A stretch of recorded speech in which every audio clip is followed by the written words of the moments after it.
कौन से देवता हैं जो दीपावली के पर्व पर आकर दीपावली की महाउत्सव को मनाते हैं? जैसे कुबेरेश्वर धाम की पवित्र भूमि पर कई सालों से लोग दीपावली की रात्रि को आते हैं, दीप जलाते हैं। कोई 11 बजे आ रहा, कोई 12 बजे आ रहा, अपने घर की पूजन करी, जब समय मिल गया बाबा के आकर 11 दीप प्रज्वलित कर दे। 11 दीप जलाने का महत्व कहां से आया? कुबेरेश्वर बाबा की पवित्र धरा पर शास्त्र वर्णन करता है, बड़े आनंद के साथ हम लोग कथाओं के माध्यम से श्रवण करते हैं कि जब माता लक्ष्मी और कुबेर दोनों को जब वैभव की जरूरत पड़ी, धन की जरूरत पड़ी, संपदा की जरूरत पड़ी, तो भगवान शंकर की उन्होंने हजारों वर्ष तक आराधना करी, हजारों वर्ष तक तप साधना। और भगवान शंकर की आराधना करते हैं। आराधना करते करते करते करते कुबेर को बहुत समय बीत जाता है, माता लक्ष्मी को बहुत समय बीत जाता है, पर शिव प्रसन्न नहीं होते, भगवान शंकर प्रसन्न नहीं होते। तब भगवान शंकर की आराधना करते करते माता लक्ष्मी ने स्वयं माता ब्रह्माणी से पूछा कि ये शिव प्रकट क्यों नहीं होते, हमें वर क्यों नहीं देते? कुबेर ने पूछा ब्रह्माणी से, हमने इतनी आराधना करी है, शंकर आखिर वर क्यों नहीं देते? तब माता ब्रह्माणी ने कहा कि तुमने केवल शंकर की आराधना करी है, पर गौरी शंकर की आराधना नहीं करी है। गौरी पार्वती की अगर आराधना शिव के साथ करी जाए तो निश्चित है शंकर प्रकट होते हैं, शिव सामने आते हैं। नारायण और माता लक्ष्मी, लक्ष्मी को आमंत्रित करते हो नारायण रह जाते हैं, नारायण को आमंत्रित करते हो लक्ष्मी रह जाती हैं, ब्रह्मा को आमंत्रित करते हो ब्रह्माणी रह जाती है, ब्रह्माणी को आमंत्रित करते हो ब्रह्मा रह जाते हैं, इंद्र को आमंत्रित करते हो तो इंद्राणी रह जाती है, इंद्राणी को आमंत्रित करते हो तो इंद्र रह जाते हैं। पर शिव महापुराण की कथा कहती है केवल एक शंकर ऐसे हैं जो माता पार्वती के साथ कदम से कदम मिलाकर आगे बढ़ते अपने भक्त के दरवाजे पर पहुंच जाते हैं। गौरी शंकर की आराधना। तो लक्ष्मी जी बोली मैं इतने समय से शंकर को जल चढ़ा रही हूं, मैं इतने समय से शिव पर जल चढ़ा रही हूं, शंकर प्रसन्न नहीं होते?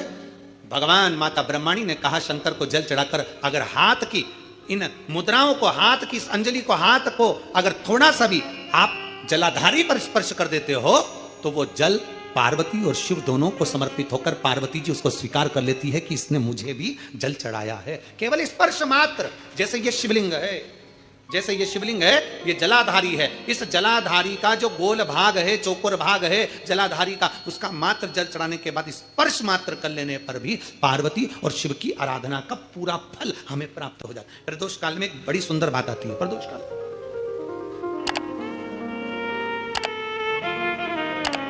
आप में से कोई प्रदोष का व्रत करते हैं? करते हो आप लोग? ठीक है। कितने लोग हैं जो नहीं करते?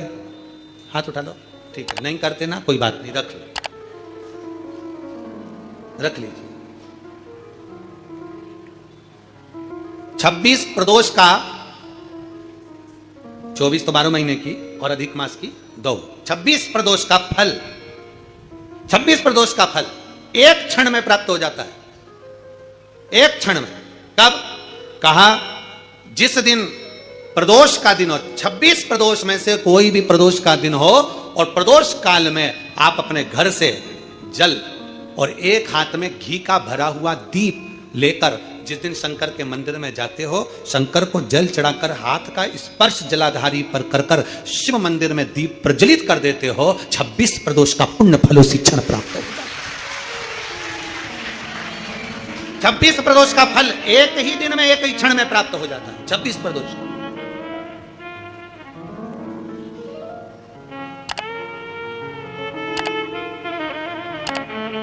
अब कई माताएं कहेंगी गुरुजी हम तो इतने साल से प्रदोष कर रहे हैं और तुमने इन सबको एक ही में निपटा दिया, एक ही बार में पूर्ण करा दिया है।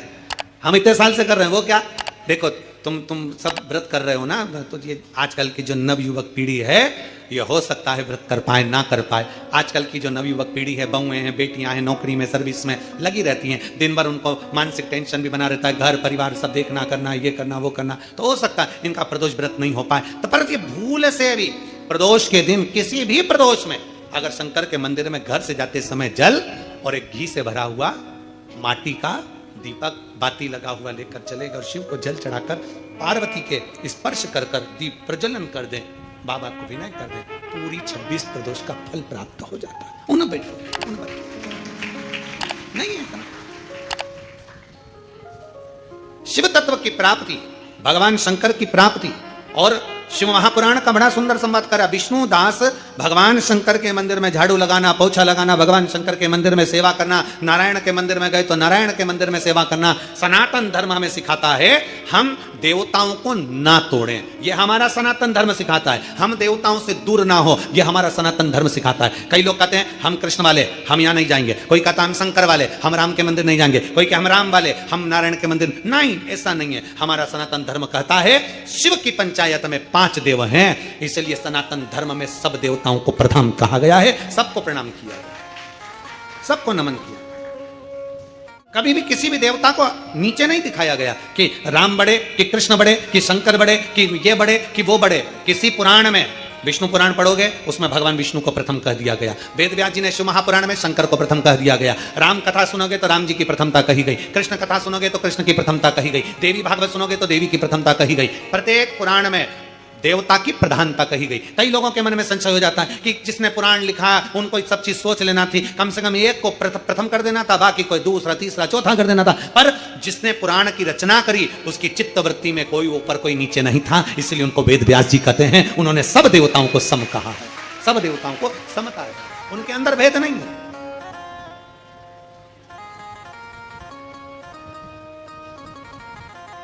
उनके अंदर समर्पण का भाव और सबकी समता है, सबकी समता। और हम तो आपसे भी कहेंगे आप कभी भेद ना करिए। और यहां तक कहते हैं हम कथा के माध्यम से कि अपने को हल्का पुल्का मत समझिए, तुम सब भारी हो।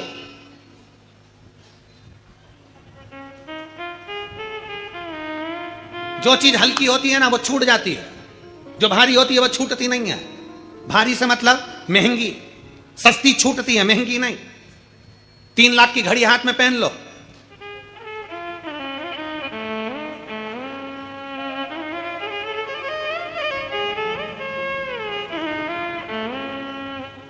₹3 लाख की घड़ी कहीं छूटेगी? 50 रुपए की छूट गई। 2 लाख का मोबाइल जेब में रख लो,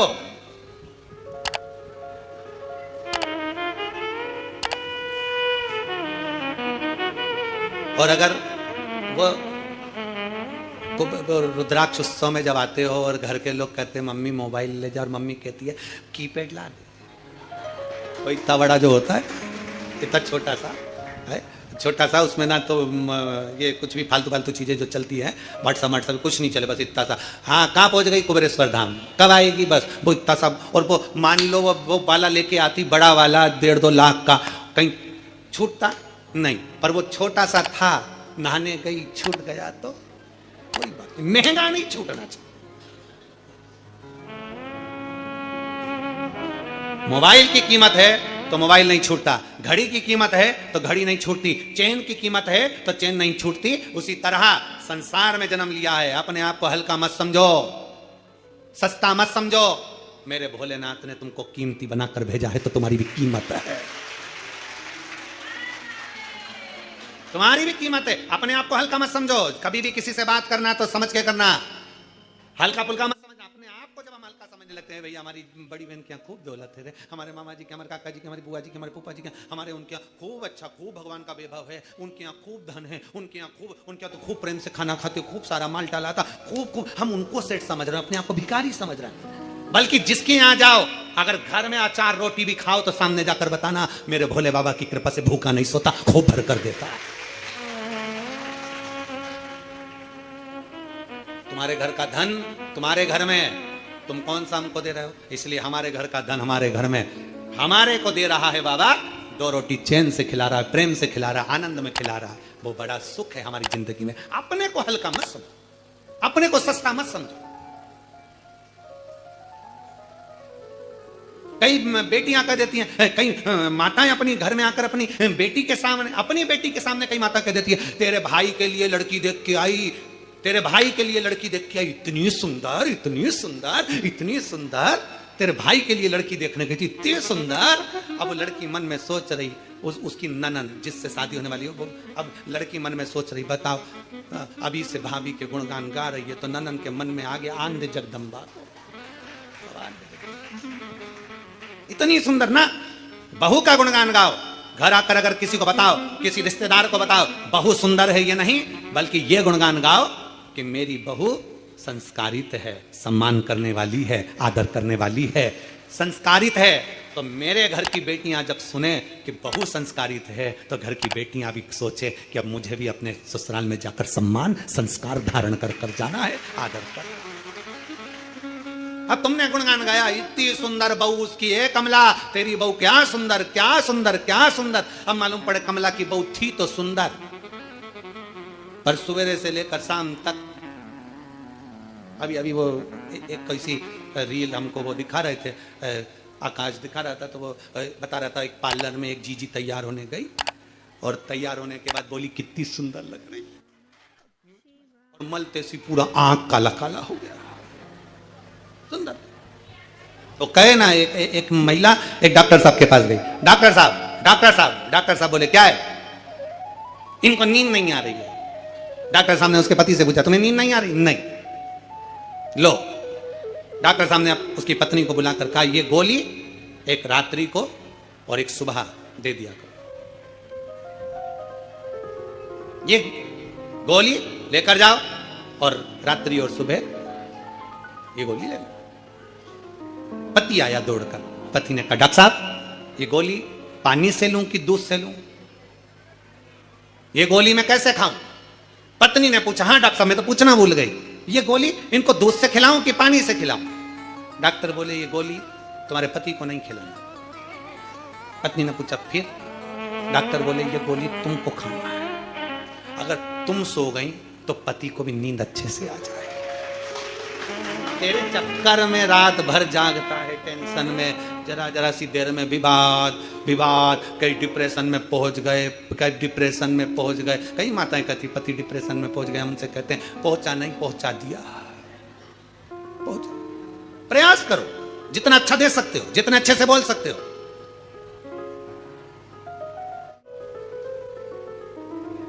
एक छोटी सी गोली पूरे शरीर का रोग मिटा देती है।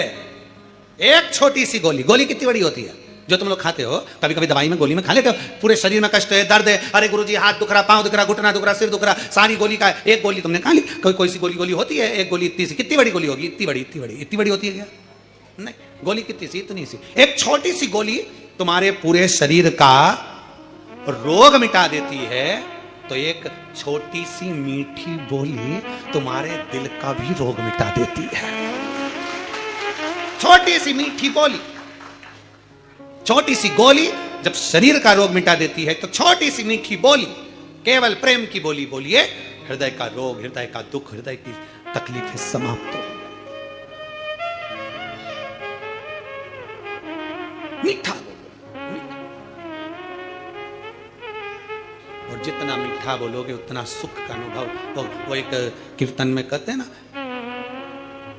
कहां से सीखा मोहन तूने मीठा बोलना, कहां से सीखा मोहन तूने मीठा बोलना, कर कर के मीठी बातें इस दिल का चोरना, कर कर के मीठी बातें इस दिल का चोरना, कहां से सीखा मोहन तूने मीठा बोलना, कहां से सीखा मोहन तूने मीठा बोलना, कहां से सीखा मोहन तूने मीठा बोलना, कहां से सीखा मोहन तूने मीठा बोलना।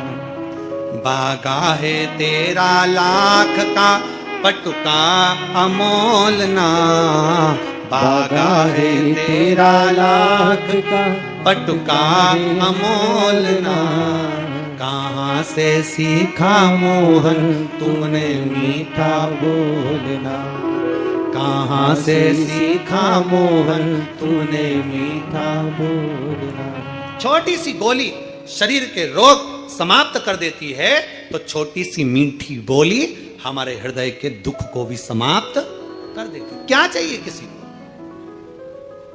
क्या चाहिए? एक बूढ़े व्यक्ति से पूछो, क्यों? बूढ़े व्यक्ति से पूछना, पिताजी से, घर के बुजुर्ग से, घर के बूढ़े व्यक्ति से पूछना, पापा तुमको गाड़ी दिला दे 4 व्हीलर अच्छी जोरदार, पिताजी कहेंगे क्यों पागलपंती करता है रे, मेरे को क्या करना 4 व्हीलर से। फिर बूढ़ी माँ से पूछो, मम्मी ओ मम्मी चल तुझे सोने के हार दिला देता हूं, कंगन दिला देता हूं, सुंदर सुंदर सोने की रकम बनवा देता हूं, बनारसी साड़ी दिला देता हूं। बूढ़ी माँ कहेगी रे क्यों हंसी उड़ाए संसार में, अब बुढ़ापे में मैं इतना सामान पहनूंगी क्या, बनारसी साड़ी वगैरह, बहू को दिला, बेटों को दिला। बूढ़ा व्यक्ति क्या चाहता है, 4 व्हीलर गाड़ी नहीं। बूढ़ा व्यक्ति तुमसे 4 चक्के की गाड़ी नहीं मांगता, बूढ़ा व्यक्ति तुमसे केवल पूरे 24 घंटे में 4 मिनट प्रेम से बातें मांगता है कि मेरे पास बैठो और मुझसे बात करो। बूढ़ा व्यक्ति क्या चाहता है, तुमसे धन दौलत संपदा बूढ़ा व्यक्ति नहीं चाहता, पर 4 मिनट मेरे पास बैठकर मेरे से 4 बातें तो करो। घर में बहू है, 4 मिनट तो मेरे पास बैठे, घर के बच्चे तो मेरे पास बैठे, 4 मिनट कोई बैठने को तैयार नहीं। 4 चक्के की बात तो जाने दो, 4 गाड़ी की बात तो जाने दो, 4 शब्द